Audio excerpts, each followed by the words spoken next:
kami yang ada di dalam kerajaan surga, di dalam nama Tuhan Yesus Kristus. Kami bersyukur dan berterima kasih Tuhan, kalau Tuhan kesempatan ini kembali kami boleh datang kepadamu. Dan sebentar Tuhan, kami akan membaca merenungkan firman-Mu. Kiranya Tuhan, haleluya, singkapkan segala yang terselubung dari firman-Mu. Buat kami mengerti apa yang menjadi kehendak-Mu dalam hidup kami melalui firman-Mu. Di dalam nama Tuhan Yesus Kristus kami sambut firman-Mu. Haleluya. Amin. Salam. Salam sejahtera di dalam nama Tuhan Yesus Kristus. Saudara, kita melanjutkan pembacaan kita di dalam Perjanjian Lama, di dalam Kejadian pasal yang ke-16, 17, dan 18. Hagar dan Ismail. Adapun Sarai, istri Abram itu tidak beranak. Ia mempunyai seorang hamba perempuan, orang Mesir, Hagar namanya. Berkatalah Sarai kepada Abram, "Engkau tahu, Tuhan tidak memberi aku melahirkan anak. Karena itu baiklah, hampiri hambaku itu. Mungkin oleh dialah aku dapat memperoleh seorang anak." Dan Abram mendengarkan perkataan Sarai.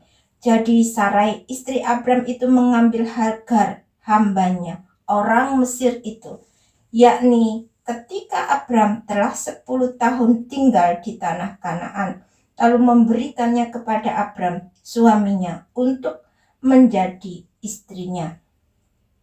Abram menghampiri Hagar, lalu mengandunglah perempuan itu. Ketika Hagar tahu bahwa ia mengandung, maka ia memandang rendah akan nyonyanya itu. Lalu berkatalah Sarai kepada Abram, "Penghinaan yang kuderita ini adalah tanggung jawabmu. Akulah yang memberikan hambaku ke pangkuanmu."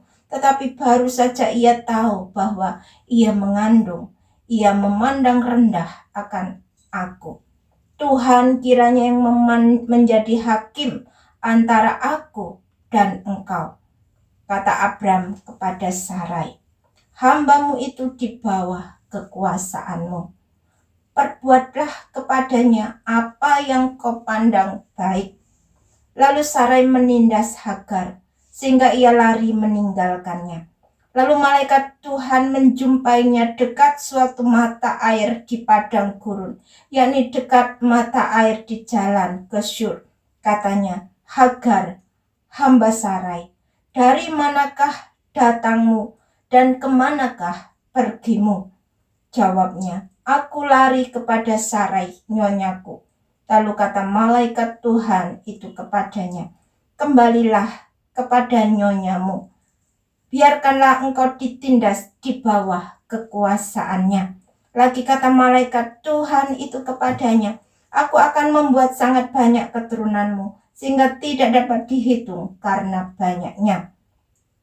Selanjutnya kata malaikat Tuhan itu kepadanya, "Engkau mengandung dan akan melahirkan seorang anak laki-laki dan akan menamainya Ismail, sebab Tuhan telah mendengar tentang penindasan atasmu itu, seorang laki-laki yang lakunya seperti keledai liar. Demikianlah nanti anak itu.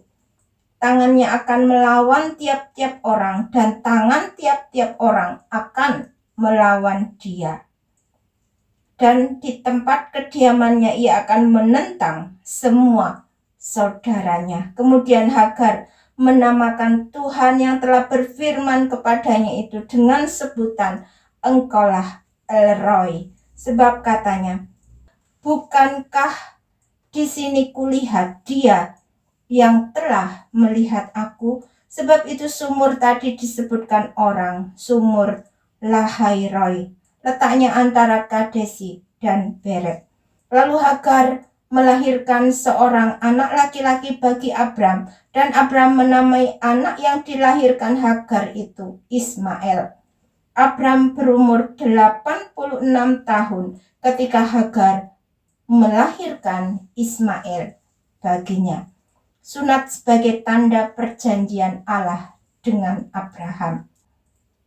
Ketika Abram berumur 99 tahun, maka Tuhan menampakkan diri kepada Abram dan berfirman kepadanya, "Akulah Allah yang Maha Kuasa. Hiduplah di hadapanku dengan tidak bercela.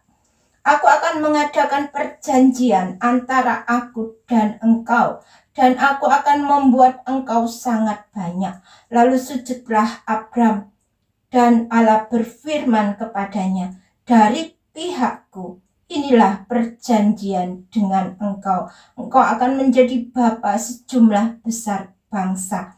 Karena itu namamu bukan lagi Abram, melainkan Abraham. Karena engkau telah kutetapkan menjadi bapa sejumlah besar bangsa. Aku akan membuat engkau beranak cucu sangat banyak.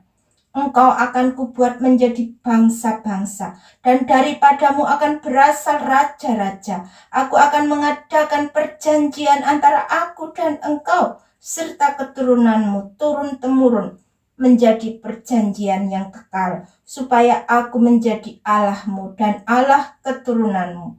Kepadamu dan kepada keturunanmu akan kuberikan negeri ini yang kau diami sebagai orang asing, yakni seluruh tanah Kanaan akan kuberikan menjadi milikmu untuk selama-lamanya.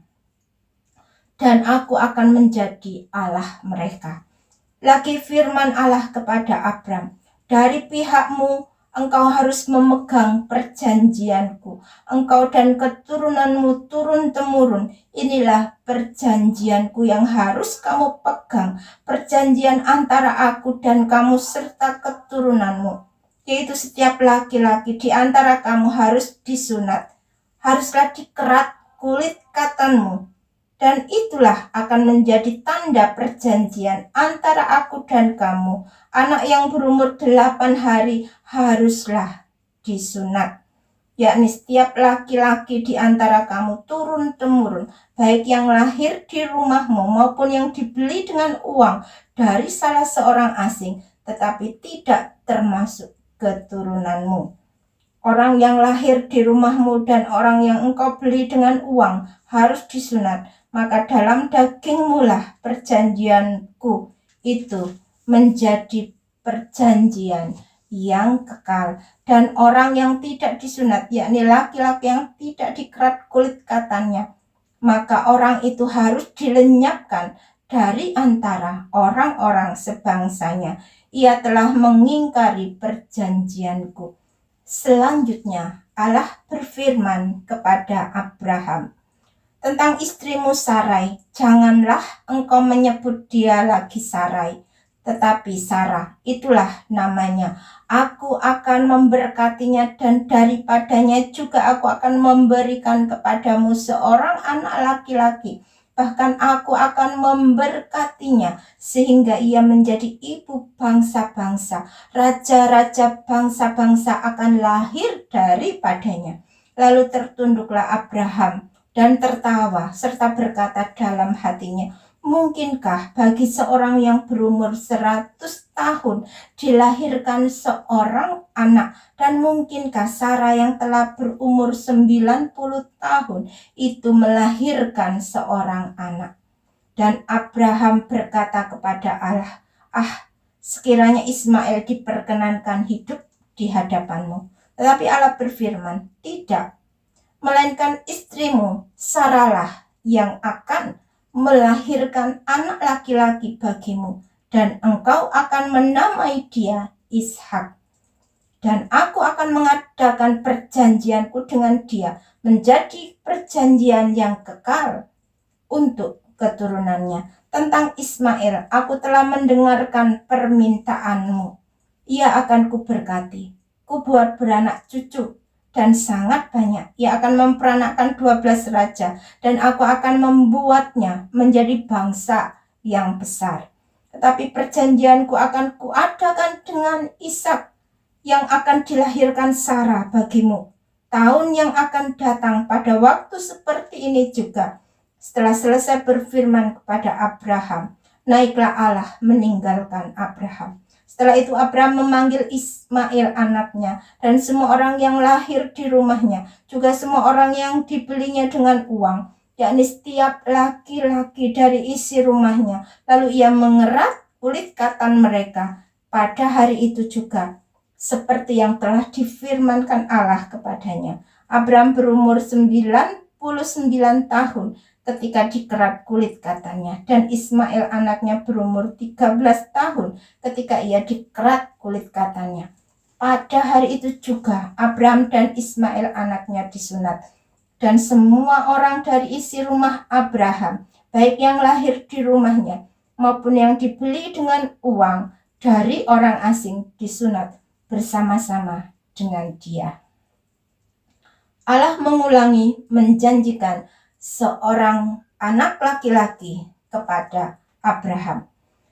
Kemudian Tuhan menampakkan diri kepada Abraham dekat pohon terbantin di Mamre ketika ia duduk di pintu kemahnya. Waktu hari panas terik, ketika ia mengangkat mukanya, ia melihat 3 orang berdiri di depannya. Sesudah dilihatnya mereka, ia berlari dari pintu kemahnya menyongsong mereka. Lalu sujudlah ia sampai ke tanah, serta berkata, Tuanku, jika aku telah mendapat kasih Tuanku, janganlah kiranya lampaui hambamu ini.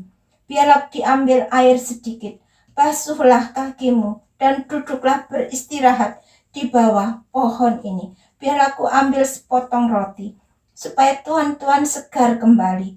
Kemudian bolehlah tuan-tuan meneruskan perjalanannya. Sebab tuan-tuan telah datang ke tempat hambamu ini. Jawab mereka, perbuatlah seperti yang kau katakan itu. Lalu Abraham segera pergi ke kemah mendapatkan Sarah serta berkata, segeralah ambil 3 sukat tepung yang terbaik, remaslah itu dan buatlah roti bundar. Lalu berlarilah Abraham kepada lembu sapinya. Ia mengambil seekor anak lembu yang empuk dan baik dagingnya dan memberikannya kepada seorang bujangnya. Lalu orang ini segera mengolahnya. Kemudian diambilnya dadih dan susu serta anak lembu yang telah diolah itu, lalu dihidangkannya di depan orang-orang itu, dan ia berdiri di dekat mereka di bawah pohon itu sedang mereka makan. Lalu kata mereka kepadanya, di manakah Sarah istrimu? Jawabnya, di sana, di dalam kemah. Dan firman-Nya, sesungguhnya aku akan kembali tahun depan mendapatkan engkau, dan waktu itulah Sarah istrimu akan mempunyai seorang anak laki-laki. Dan Sarah mendengarkan pada pintu kemah yang di belakangnya. Adapun Abram dan Sarah telah tua dan lanjut umurnya, dan Sarah telah mati haid. Jadi tertawalah Sarah dalam hatinya, katanya, akan beraikah aku setelah aku sudah layu, sedangkan tuanku sudah tua? Lalu berfirmanlah Tuhan kepada Abraham, mengapakah Sarah tertawa dan berkata, sungguhkah aku akan melahirkan anak, sedangkan aku telah tua? Adakah sesuatu apapun yang mustahil untuk Tuhan? Pada waktu yang telah ditetapkan itu, tahun depan, aku akan kembali mendapatkan engkau. Pada waktu itulah Sarah mempunyai seorang anak laki-laki. Lalu Sarah menyangkal, katanya, aku tidak tertawa, sebab ia takut. Tetapi Tuhan berfirman, tidak, memang engkau tertawa. Doa syafaat Abraham untuk Sodom. Lalu berangkatlah orang-orang itu dari situ dan memandang ke arah Sodom, dan Abraham berjalan bersama-sama dengan mereka untuk mengantarkan mereka. Berfikirlah Tuhan, apakah aku akan menyembunyikan kepada Abraham apa yang hendak kulakukan ini? Bukankah sesungguhnya Abraham akan menjadi bangsa yang besar serta berkuasa, dan oleh dia segala bangsa di atas bumi akan mendapat berkat. Sebab aku telah memilih dia supaya diperintahkannya kepada anak-anaknya dan kepada keturunannya, supaya tetap hidup menurut jalan yang ditunjukkan Tuhan dengan melakukan kebenaran dan keadilan, dan supaya Tuhan memenuhi kepada Abraham apa yang dijanjikannya kepadanya. Sesudah itu berfirmanlah Tuhan, sesungguhnya banyak keluh kesah orang tentang Sodom dan Gomora, dan sesungguhnya sangat berat dosanya.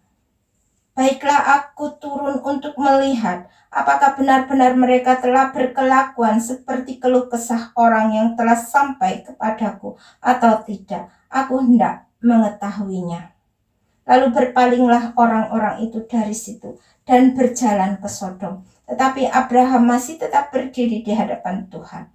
Abraham datang mendekat dan berkata, apakah engkau akan melenyapkan orang benar bersama-sama dengan orang fasik? Bagaimana sekiranya ada 50 orang benar dalam kota itu? Apakah engkau akan melenyapkan tempat itu dan tidakkah engkau mengampuninya karena ke-50 orang benar yang ada di dalamnya itu? Jauhlah kiranya daripadamu untuk berbuat demikian, membunuh orang benar bersama-sama dengan orang fasik, sehingga orang benar itu seolah-olah sama dengan orang fasik. Jauhlah kiranya yang demikian daripadamu. Masakan hakim segenap bumi tidak menghukum dengan adil? Tuhan berfirman, jika kudapati 50 orang benar dalam kota Sodom, aku akan mengampuni seluruh tempat itu karena mereka. Abram menyaut, sesungguhnya aku telah memberanikan diri berkata kepada Tuhan, walaupun aku debu dan abu. Sekiranya kurang 5 orang dari ke-50 orang benar itu, apakah engkau akan memusnahkan seluruh kota itu karena yang 5 itu? Firman-Nya, aku tidak memusnahkannya jika kudapati 45 di sana. Lagi Abraham melanjutkan perkataannya kepadanya, sekiranya 40 didapati di sana. Firman-Nya, aku tidak akan berbuat demikian karena yang 40 itu. Katanya, janganlah kiranya Tuhan murka kalau aku berkata sekali lagi, sekiranya 30 didapati di sana. Firman-Nya, aku tidak akan berbuat demikian jika kudapati 30 di sana. Katanya, sesungguhnya aku telah memberanikan diri berkata kepada Tuhan, sekiranya 20 didapati di sana. Firman-Nya, aku tidak akan memusnahkannya karena yang 20 itu.